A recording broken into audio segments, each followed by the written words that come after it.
कल्पना कीजिए, अगर इस समय आपका हर निर्णय, हर सफलता, हर असफलता पहले से ही लिखी जा चुकी हो, तो क्या होगा? अगर सब कुछ भाग्य में लिखा है, तो मेहनत क्यों करें?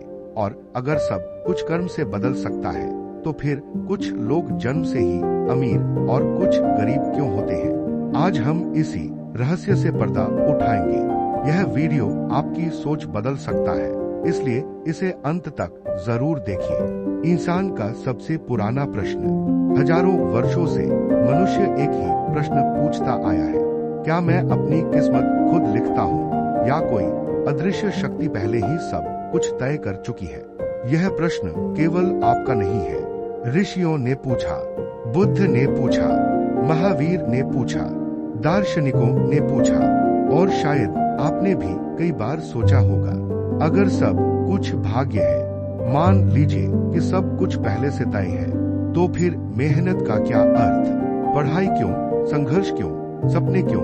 अगर ऐसा है तो अपराधी भी कह सकता है, मैंने कुछ नहीं किया, यह तो मेरे भाग्य में लिखा था। लेकिन क्या समाज इसे स्वीकार करेगा? नहीं। यहीं से भाग्यवाद की सीमा दिखाई देती है।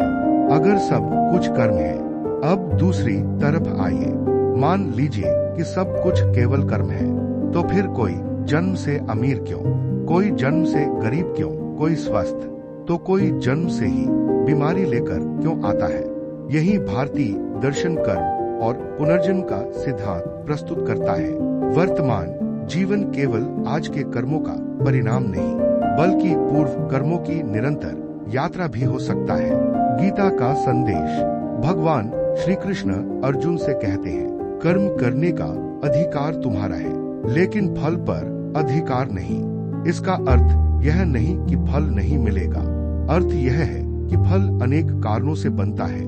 तुम्हारा कर्म में समय, परिस्थितियां और अनेक अदृश्य कारण मिलकर परिणाम बनाते हैं, इसलिए कर्म करते रहो। बुद्ध का दृष्टिकोण, बुद्ध कहते हैं, मनुष्य अपने कर्मों का उत्तराधिकारी है। आज का प्रत्येक विचार, हर शब्द, हर कर्म में भविष्य का निर्माण कर रहा है, इसलिए वर्तमान क्षण सबसे बड़ी शक्ति है।